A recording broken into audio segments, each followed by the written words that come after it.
राधे राधे दोस्तों, स्वागत है आप सभी का हमारे चैनल पर। आज हम एक प्रेरणादायक धार्मिक कहानी के बारे में चर्चा करेंगे। रामनगर राज्य के महल में युवराज राम सिंह का राज तिलक हो रहा था। राम सिंह अब इस राज्य के नए राजा बनने जा रहे थे। हालांकि इस शुभ अवसर पर किसी भी प्रकार के उत्सव का आयोजन नहीं किया गया था, क्योंकि कुछ ही दिन पहले उनके पिता राजा माधव सिंह का आकस्मिक निधन हो गया था। राजा माधव सिंह की मृत्यु कैसे हुई ये किसी को पता नहीं था। वे मात्र 52 वर्ष के थे और पूरी तरह स्वस्थ दिखाई देते थे। इसलिए अचानक हुई उनकी मृत्यु ने सभी को हैरान कर दिया था।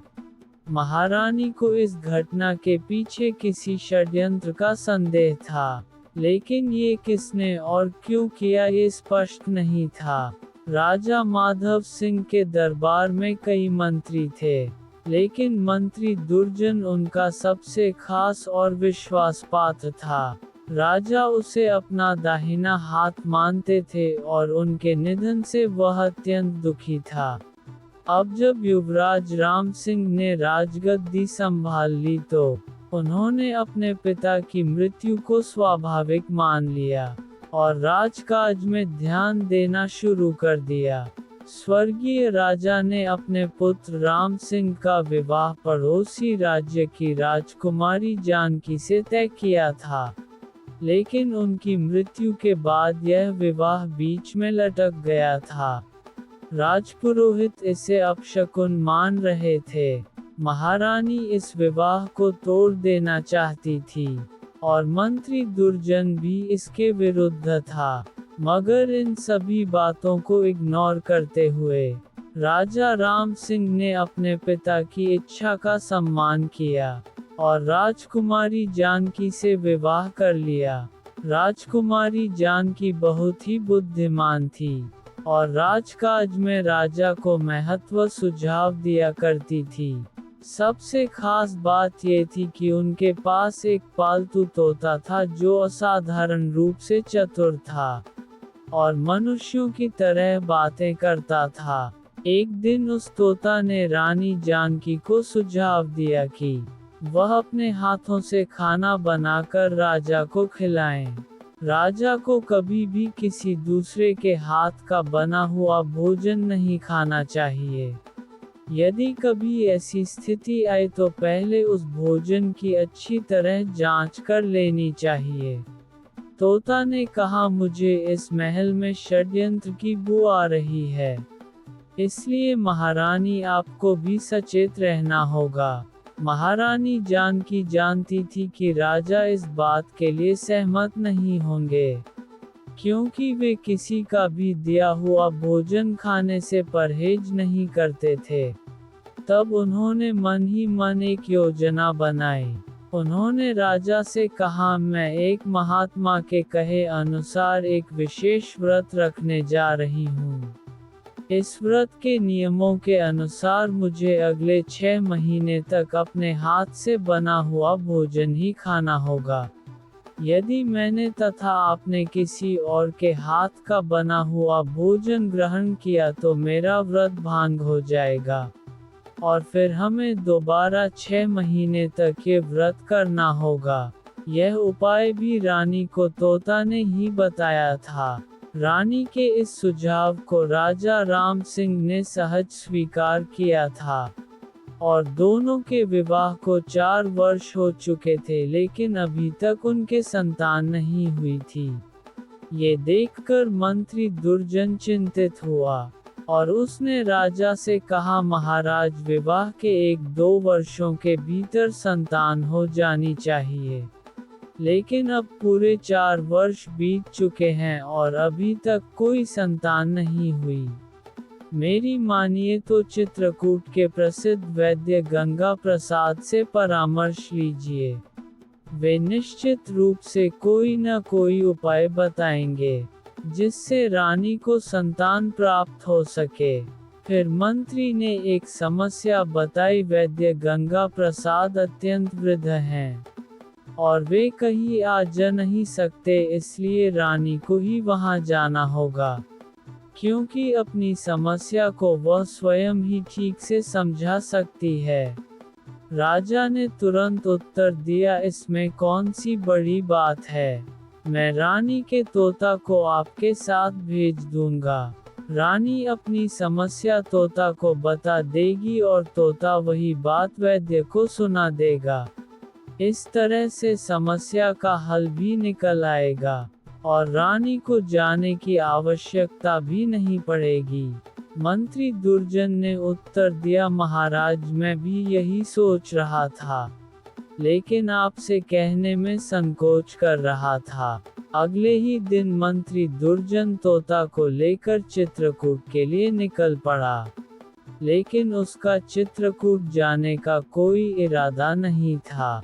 असल में चित्रकूट में ऐसा कोई भी वैद्य नहीं रहता था। मंत्री तोता को लेकर जंगल की ओर निकल पड़ा। तोता को ये देखकर संदेह हुआ कि मंत्री चित्रकूट की दिशा छोड़कर जंगल की ओर क्यों जा रहा है, जबकि उसे विपरीत दिशा में जाना चाहिए था। उसे महसूस हुआ कि मंत्री निश्चित रूप से कोई छल कर रहा है। शुरुआत में मंत्री ने तोता को अपने कंधे पर बिठाया था, लेकिन अब उसने उसे कसकर अपने हाथों में जकड़ लिया। ये देख तोता ने कहा, मंत्री जी क्या आप कृपया मुझे आज़ाद कर सकते हैं। तोता ने मंत्री से कहा, मंत्री जी मुझे जंगल के फल खाने की इच्छा हो रही है। बहुत दिनों से मैंने जंगल के फल नहीं खाए। कृपया मुझे कुछ देर के लिए आज़ाद कर दें। मैं फल खाकर फिर आपके साथ चला आऊँगा। मंत्री क्रूरता से हंसते हुए बोला, तोता आज मैं तुझे ऐसा फल खिलाऊंगा कि तू फिर कभी उड़ने के लायक नहीं रहेगा। तू बहुत बड़ा रानी का रक्षक बनता है, तेरी चतुराई के कारण ही रानी इतनी सुरक्षित रहती है। तोता ने घबराते हुए कहा, मंत्री जी यह आप क्या कह रहे हैं। मैं कोई चतुर नहीं हूँ, बल्कि आप सबसे अधिक होशियार हैं। मैं तो बस एक साधारण तोता हूँ, जो भी मुझे पालता है और भोजन देता है मैं तो उसी के गुण गाता हूँ। यदि आप चाहे तो आज से मैं आपके साथ रहूँगा और सिर्फ आपके ही गुण गाऊँगा।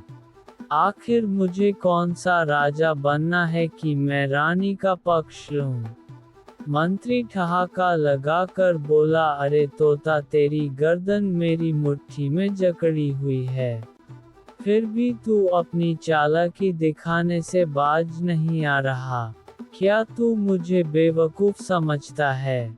मैंने अपने दुश्मनों के कुत्ते और बिल्लियों तक को नहीं छोड़ा, फिर तुझे क्यों छोड़ूं। तुझे क्या पता कि राजा राम सिंह के पिता महाराज माधव सिंह की हत्या भी मैंने ही की थी। सारे जासूस और गुप्तचर उसे स्वाभाविक मृत्यु समझते रहे, पर असल में मैंने कोई सबूत छोड़ ही नहीं छोड़ा जिससे मुझ पर शक हो सके। मंत्री ने आगे कहा, अब मैं तुझे यही खत्म कर दूंगा, फिर रानी से जाकर कह दूंगा कि तेरा तोता जंगल में किसी तोती से मिल गया और फिर दोनों उड़ गए। बस फिर क्या था, मैं तो देखता ही रह गया। तोता ने तुरंत मंत्री की बातों को भांपते हुए कहा, मंत्री जी राजा और रानी के साथ आप जो भी करना चाहे वह करें, मुझे उसका कोई लेना देना नहीं है। इस राज्य का राजा जीवित रहे या मर जाए इससे मुझे कोई फर्क नहीं पड़ता। फिर तोता ने आगे कहा, मुझे बस भोजन से मतलब है। यदि आप चाहे तो मैं रानी के पास कभी वापस नहीं जाऊंगा। मैं आपसे वादा करता हूँ कि मैं जंगल से वापस महल नहीं लौटूंगा। मेरी यही इच्छा है कि मैं आंखों से आपको राजा बनते हुए देखूं। मंत्री कुछ सोचते हुए बोला, तो ठीक है, तू कहता है तो मैं तुझे जिंदा रखूंगा, ताकि तू मुझे राजा बनते हुए देख सके। मैं तुझे मारूंगा नहीं, लेकिन मैं तुझे उड़ने लायक भी नहीं छोड़ूंगा। इतना कहकर मंत्री ने निर्दयता से तोता के पंख तोड़ दिए और उसे जंगल की झाड़ियां में फेंक दिया। फिर वहां से आगे बढ़ गया। उसी समय जंगल में एक ग्वाला अपनी गाय चारा रहा था। वह एक पेड़ पर चढ़कर यह पूरा दृश्य देख रहा था। उसने न केवल मंत्री को तोते के साथ क्रूरता करते हुए देखा, बल्कि उनकी पूरी बातचीत भी सुन ली। ये पहला मौका था जब उसने किसी तोता को इंसानों की तरह बोलते हुए सुना था। मंत्री के चले जाने के बाद ग्वाला पेड़ से नीचे उतरा और उन झाड़ियां के पास पहुंचा जहां घायल अवस्था में पड़ा तोता तड़प रहा था। ग्वाले को अपने पास आता देख तोता कमजोर आवाज में बोला, भैया मेरी थोड़ी सी मदद कर दो, उस निर्दय मंत्री ने मुझे अधमरा कर दिया है। उसने मेरे पंख तोड़ डाले हैं, लेकिन अगर तुम चाहे तो मैं तुरंत ठीक हो सकता हूँ। इन झाड़ियाँ की पत्तियाँ का रस निकाल कर मेरे पंखों पर लगा दो, इससे मेरे पंख फिर से स्वस्थ हो जाएंगे। तोता ने विनम्रता से कहा, तुम मुझे एक दयालु इंसान लगते हो। यदि तुम मुझे ठीक कर दोगे तो मैं बदले में तुम्हारी सेवा करूँगा। आज से मैं तुम्हारा नौकर बनकर रहूँगा और जो भी कहोगे वही करूँगा। ग्वाले ने थोड़ा सोचकर कहा, ठीक है, लेकिन अगर मैं तुम्हारी मदद करूं तो ठीक होने के बाद तुम हमेशा मेरे साथ ही रहोगे। तोता की जान उसे वक्त संकट में थी। वह किसी भी तरह पहले ठीक होना चाहता था। उसने तुरंत हामी भरते हुए कहा, भाई मैं हमेशा तुम्हारे साथ रहूंगा और तुम्हारा साथ कभी नहीं छोड़ूंगा। ये सुनकर ग्वाले ने तुरंत झाड़ियाँ की पत्तियाँ का रस निकाला और तोता के टूटे हुए पंखों पर लगा दिया। चमत्कारी रूप से कुछ ही क्षणों में तोता पूरी तरह ठीक हो गया और उड़कर ग्वाले के पास आ गया। तोता खुशी से बोला, भैया आज से तुम ही मेरे मालिक हो और मैं तुम्हारा सेवक हूँ। लेकिन सबसे पहले तुम मेरी एक बात मान लो। ग्वाले ने हैरानी से कहा, अरे अभी तो एक क्षण भी नहीं हुआ और तुम मुझे आदेश देने लगे। तोता ने मुस्कुराकर कहा, मालिक मैं तुम्हारी भलाई की ही बात कर रहा हूँ। अगर तुम मेरी छोटी छोटी बातें मानोगे तो मैं तुम्हें एक दिन राजा बना दूंगा। अभी तुमने देखा कि मेरी बताई हुई औषधि ने 1 मिनट के भीतर मेरे पंख ठीक कर दिए। इसी तरह मैं और भी कई चमत्कारी औषधियों के बारे में जानता हूँ, जिससे मैं तुम्हें धनवान बना सकता हूँ। और शायद अभी तक तुम्हारी शादी भी नहीं हुई होगी, तो मलिक मैं तुम्हारी शादी भी करवा दूंगा। ग्वाला सीधा साधा आदमी था। वह बोला, तुम साफ साफ क्यों नहीं कहते कि अब तुम मेरे मलिक हो और मैं तुम्हारा नौकर। चलो मैं तुम्हें अपना मलिक बना लेता हूँ, क्योंकि तुम्हारे मलिक बनाने में भी मेरी भलाई है। लेकिन देखना भला करते करते कहीं तुम मेरा बुरा मत कर देना। तोता ने विनम्रता से कहा, भाई आपने मेरी जान बचाई है, अब मेरा फर्ज बनता है कि मैं आपकी भलाई करूं। ग्वाले ने कहा, अच्छा तो बताओ कि मुझे अब क्या करना है। तोता बोला, भाई हमें उस मंत्री का चुपचाप पीछा करना है और उसकी गतिविधियों पर नजर रखती है। मैं भी तुम्हारे साथ चलूंगा। आगे क्या करना है यह मैं तुम्हें बाद में बताऊंगा। ग्वाला तोता की बात मानकर मंत्री का पीछा करने लगा। मंत्री जंगल के काफी अंदर तक पहुंच चुका था। ग्वाले को समझ नहीं आ रहा था कि मंत्री आखिर कहाँ जा रहा है। तभी ग्वाले ने तोता से हैरानी से पूछा, तुम्हें कैसे पता कि मंत्री रानी के लिए दवा लेने जा रहा है? तोता ने जवाब दिया, भाई ये सब बातें मैं तुम्हें बाद में विस्तार से बता दूंगा। अभी तुम बस मंत्री का पीछा करते रहो। ग्वाला समझ गया कि मंत्री बूढ़े वैद्य माधव के पास जा रहा है, क्योंकि वह वैद्य जड़ी बूटियां की खोज करने के लिए जंगल के भीतर अपनी बेटी के साथ झोपड़ी बनाकर रहता था। ग्वाला भी कई बार उनके पास औषधि लेने जा चुका था। गांव के अधिकतर लोग वैद्य जी के पास ही दवा लेने आते थे, क्योंकि उनकी औषधियाँ जादू की तरह असर करती थी। ग्वाला सीधा वैद्य माधव की झोपड़ी की ओर बढ़ गया। झोपड़ी के बाहर छिपकर खड़ा ग्वाला मंत्री और वैद्य की बातचीत सुनने लगा। उधर मंत्री वैद्य से बात कर रहा था, लेकिन उसकी नज़र बार बार वैद्य की बेटी रमा पर जा रही थी। रमा भी समझ चुकी थी कि मंत्री की नीयत ठीक नहीं है। मंत्री ने वैद्य से कहा, आप महारानी के लिए कोई ऐसी औषधि बना दीजिए कि वह सदा के लिए बाज रह जाए और कभी भी संतान पैदा ना कर सके। वैद्य ने चौंक कर कहा, मंत्री जी मैं ऐसा कैसे कर सकता हूँ? मेरा काम तो लोगों का भला करना है, मैं किसी को गलत औषधि नहीं दे सकता। मंत्री ने धमकी भरे लहजे में कहा, देखो जितना कहा जाए उतना ही करो, क्योंकि इसी में तुम्हारी भलाई है। आज नहीं तो कल मैं इस राज्य का राजा बन जाऊंगा। उसके बाद तुम्हारी बेटी को अपनी रानी बना लूंगा। वैद्य मंत्री की धमकी सुनकर डर गया। घबराहट में उसने एक औषधि तैयार कर मंत्री को दे दी और कहा, इस औषधि का हर हफ्ते सेवन करना होगा। 3 महीने तक इसे लेने के बाद महारानी कभी मां नहीं बन सकेगी।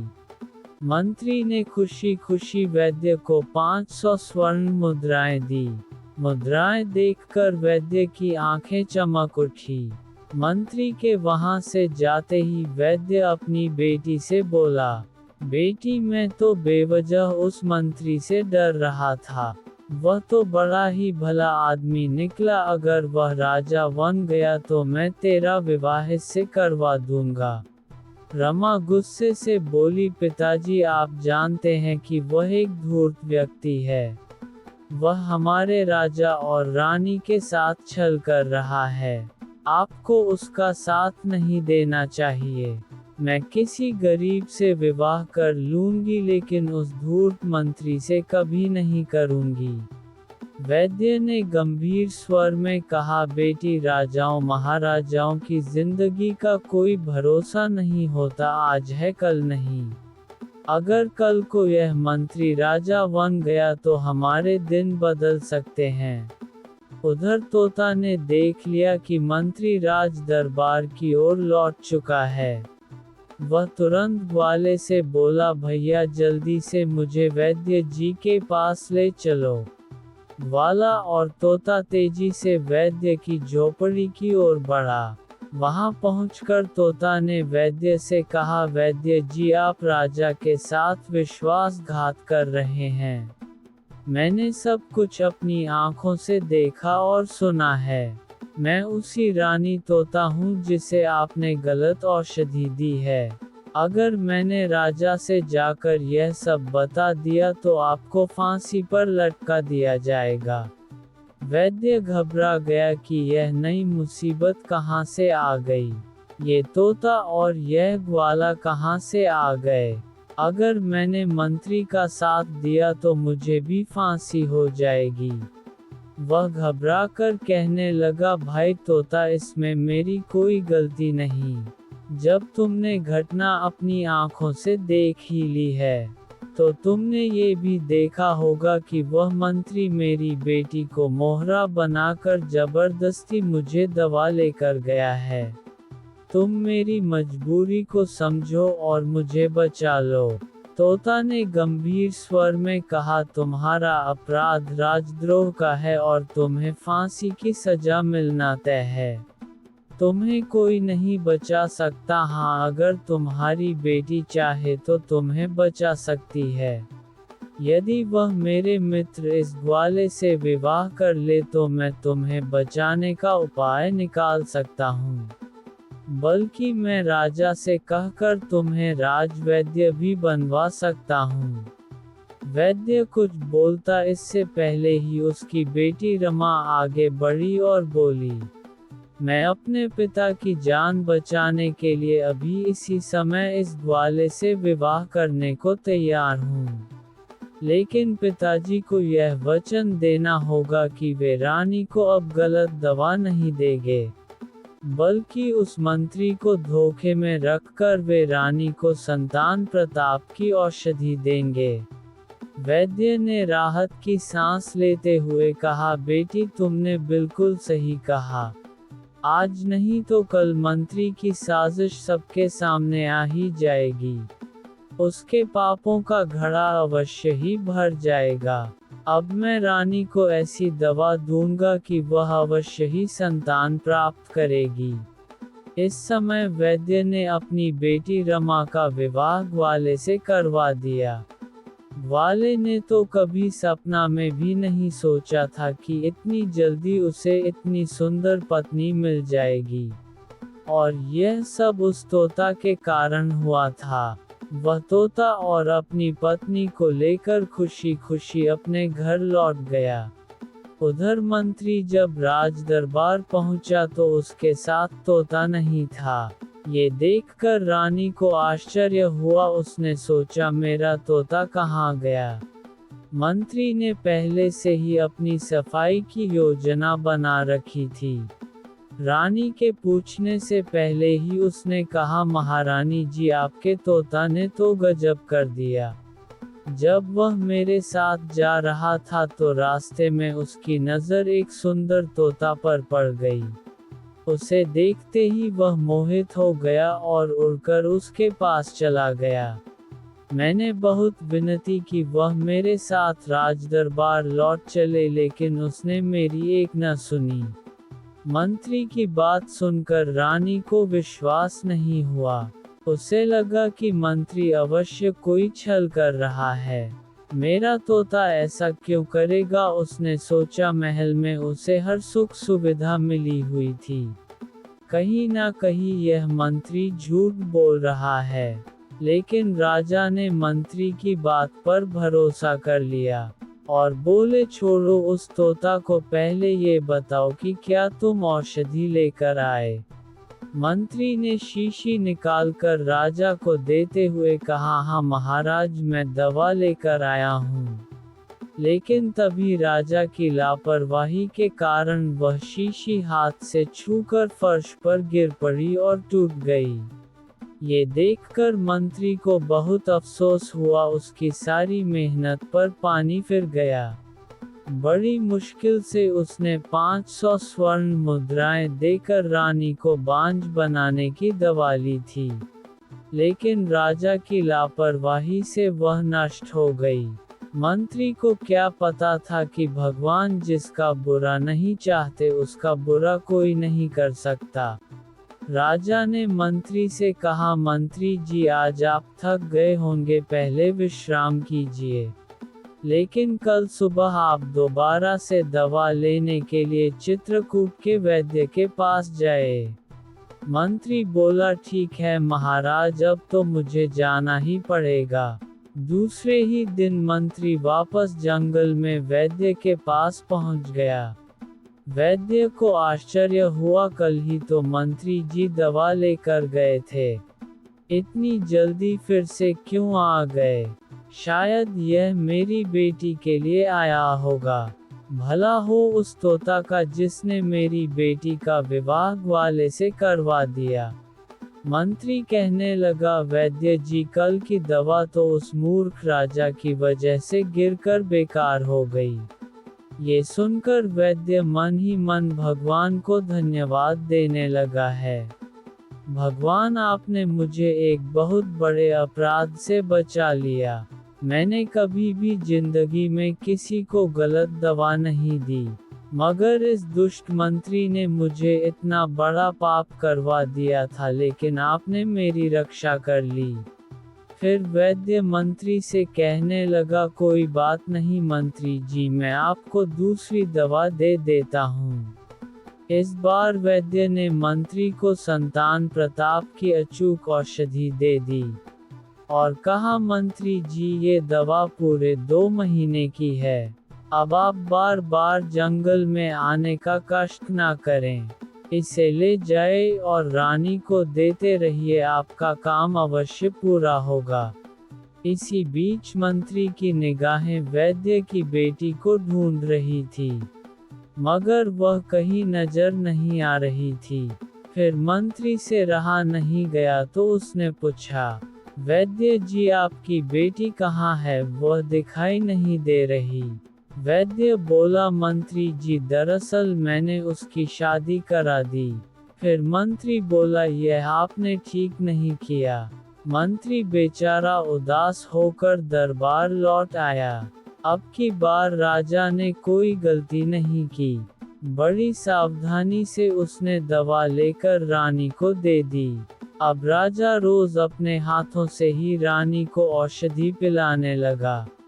वैसे तो रानी ये दवा पीना नहीं चाहती थी, लेकिन राजा का मन रखने के लिए वह दवा लेने लगी।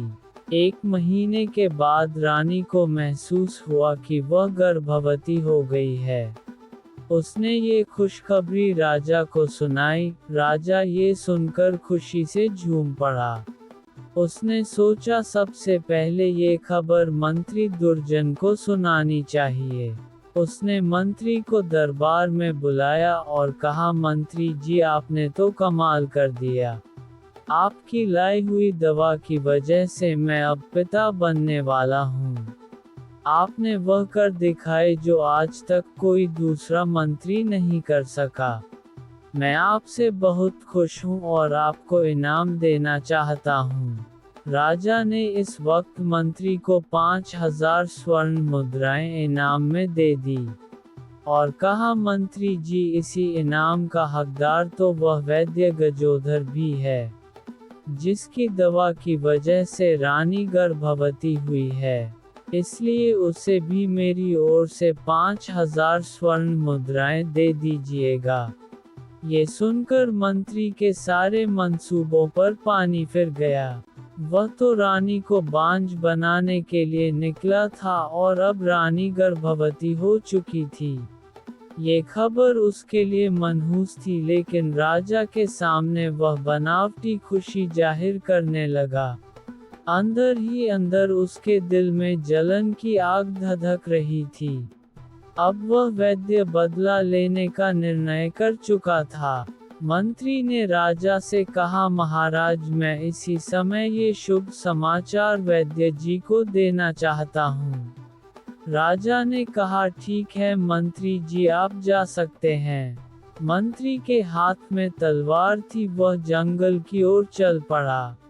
मंत्री को जाता देख तोता ने ग्वाले से कहा, भाई, आज तुम्हारे ससुर की जान खतरे में है। वह दुष्ट मंत्री उन्हें मार डालेगा, तुम्हें उनकी रक्षा करनी चाहिए। ग्वाले ने कहा, अरे भाई, मैं भला उस मंत्री का सामना कैसे कर सकता हूँ? उसके हाथ में तलवार है और वह क्रोध में जल रहा है। तोता ने कहा, जब अपने परिवार पर संकट आए तो आदमी को अपनी जान की बाजी लगा देनी चाहिए। ग्वाले ने साहस जुटाया और मंत्री के पीछे चल पड़ा। जैसे ही मंत्री वैद्य के पास पहुंचा, उसने गुस्से में उसे भला बुरा कहना शुरू कर दिया। क्रोधित स्वर में वह बोला, वैद्य, तूने मुझे धोखा दिया है। मैंने तुझे रानी को बांझ करने की दवा देने को कहा था, लेकिन तूने उसे संतान प्रताप की दवा दे दी। आज मैं तुझे जीवित नहीं छोड़ूंगा। तभी तोते ने ग्वाले को इशारा किया। ग्वाले ने बिना समय गंवाए पूरी ताकत से अपनी लाठी मंत्री के पैर पर दे मारी। अचानक हुए इस हमले से मंत्री संतुलन खो बैठा। उसे इस आक्रमण की कोई भनक नहीं थी, ना ही उसे पता था कि कोई उसका पीछा कर रहा है। झटका से उसकी तलवार दूर जा गिरी, और वह खुद धड़ाम से जमीन पर गिर पड़ा। इसके बाद ग्वाले ने मंत्री की जमकर पिटाई की। मंत्री की सारी अकड़ निकल गई और वह अपनी जान की भीख मांगने लगा। ग्वाले ने उसे चेतावनी देते हुए कहा, अगर तुम दोबारा इस जंगल में दिखाई दिए, तो मैं तुम्हें जान से मार डालूंगा। मंत्री किसी तरह जान बचाकर वहां से भाग निकला और सीधा राजा के दरबार में पहुंचा। वहां पहुंचते ही उसने राजा से कहा, महाराज, मैं आपके दिए हुए 5000 स्वर्ण मुद्राएं वैद्य को दे रहा था, लेकिन रास्ते में एक ग्वाला, जो कि एक लुटेरा है, अचानक मुझ पर हमला कर बैठा। उसने मुझसे वह थैली छीन ली और साथ ही मुझे बेरहमी से पिटा। उसने मुझे धमकी दी कि यदि मैंने 5000 स्वर्ण मुद्राएं और लाकर उसे नहीं दी तो वह मुझे जान से मार डालेगा। महाराज, अब आप ही मेरी रक्षा कीजिए। उस लुटेरे को गिरफ्तार कर फांसी की सजा दीजिए। राजा ने गंभीर स्वर में कहा, मंत्री जी, ऐसा ही होगा। मैं उस दुष्ट ग्वाले को फांसी पर चढ़वा दूंगा। राजा के आदेश पर सैनिकों ने ग्वाले को पकड़कर दरबार में प्रस्तुत किया। ग्वाले ने अपनी सफाई देने की बहुत कोशिश किया, लेकिन राजा ने उसकी एक न सुनी और सैनिकों को आदेश दिया, इसे फांसी पर चढ़ा दिया जाए। उसी समय रानी, जो दरबार में उपस्थित थी, आगे बढ़ी और बोली, महाराज, कृपया कुछ समय के लिए रुक जाए। जब तक हमारी संतान का जन्म नहीं हो जाता तब तक किसी भी तरह का अशुभ कार्य ना करें। किसी को भी फांसी की सजा ना दीजिए। कृपया इस ग्वाले की सजा पर तब तक रोक लगा दीजिए जब तक हमारा पुत्र जन्म नहीं ले लेता। उसके बाद जो उचित होगा वह कीजिए। राजा ने रानी की बात मान ली और ग्वाले को कारागार में डाल दिया। उधर मंत्री दुर्जन मन ही मन सोचने लगा कि यह ग्वाला 7 से 8 महीने के लिए तो बच गया, लेकिन अंततः इसकी फांसी अवश्य होगी। अगले ही दिन तोता उड़कर रानी के पास पहुंचा। उसे उम्मीद थी कि रानी उसकी बात सुनेगी, लेकिन ऐसा नहीं हुआ। रानी तोता को देखकर बिल्कुल भी प्रसन्न नहीं हुई।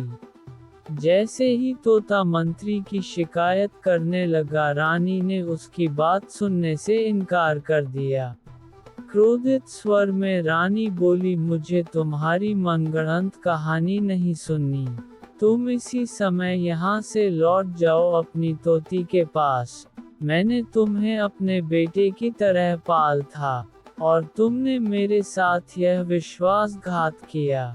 अगर तुम तुरंत नहीं गए तो मैं तुम्हें मारवा दूंगी, और जिस मंत्री की तुम शिकायत कर रहे हो, उसकी लाई हुई औषधि के का ही मैं गर्भवती हुई हूँ।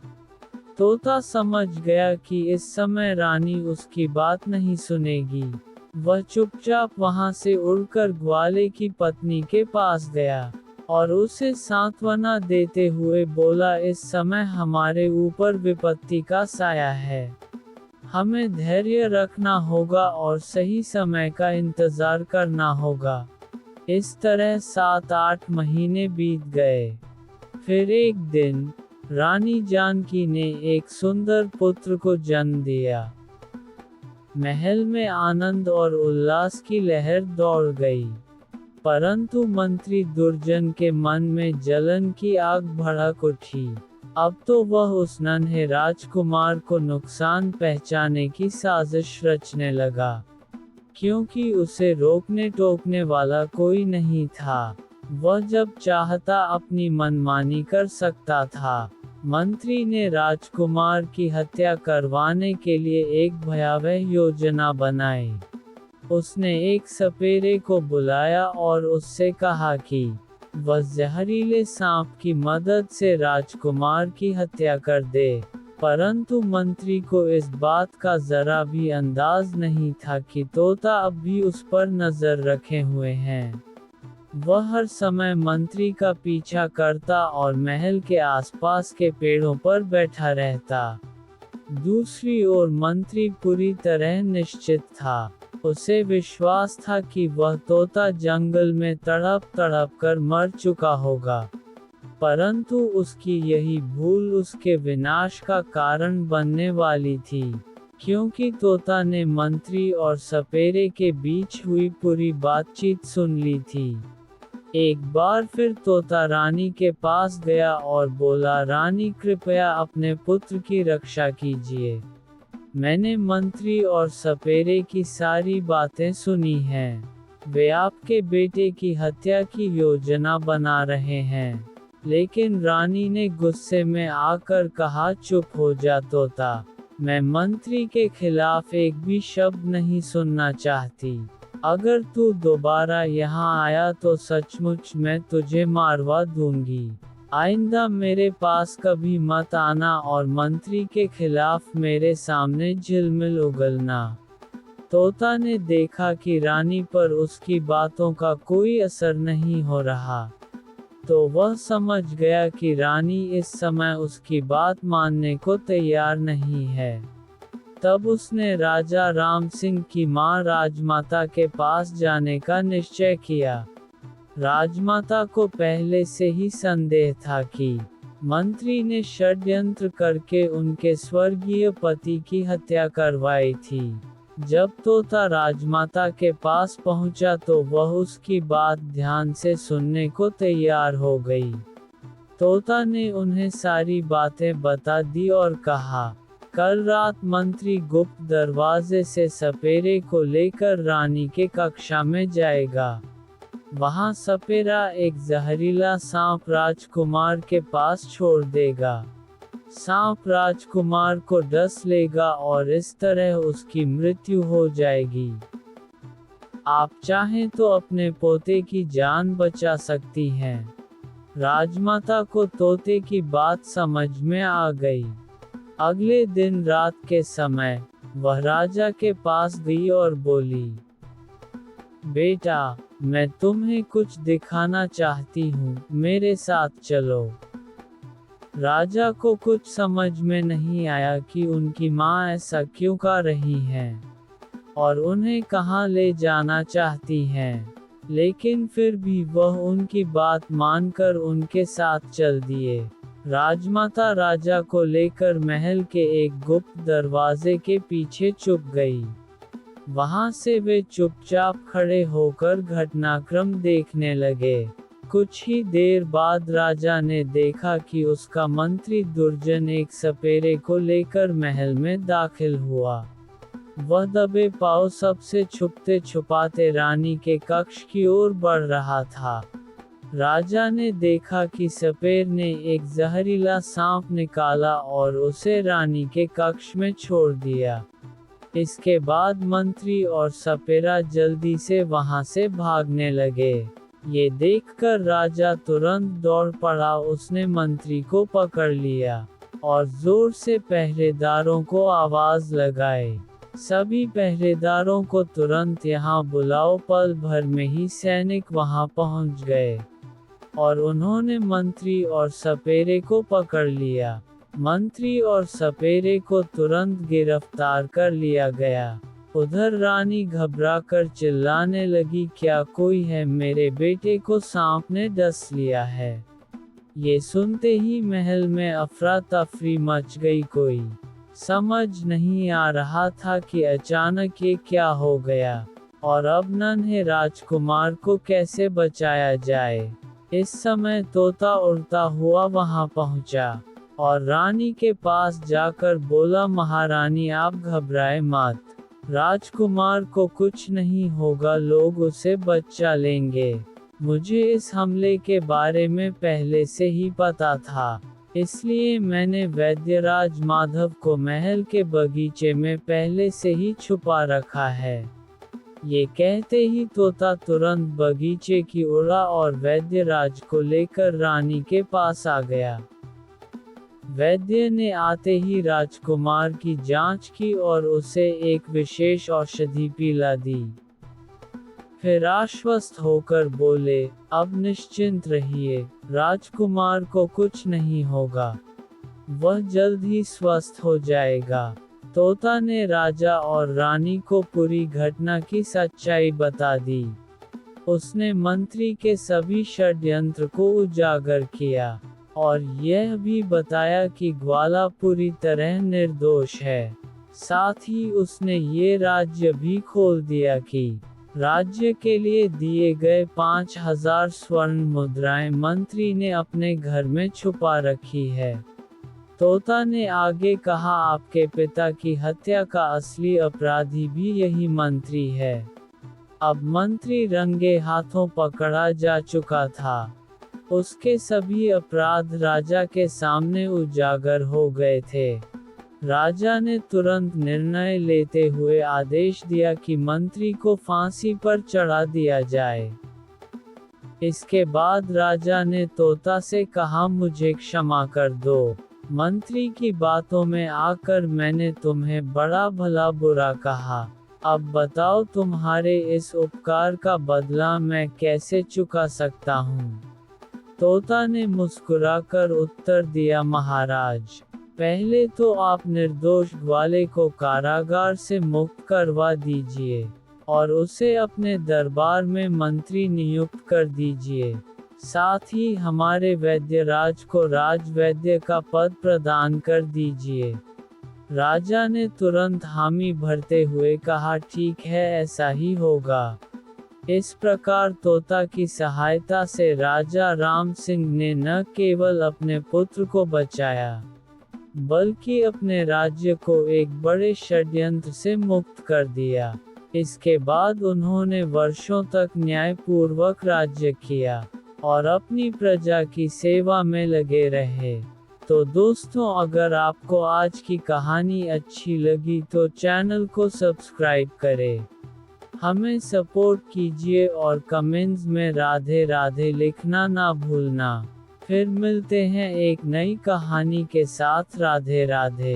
धन्यवाद।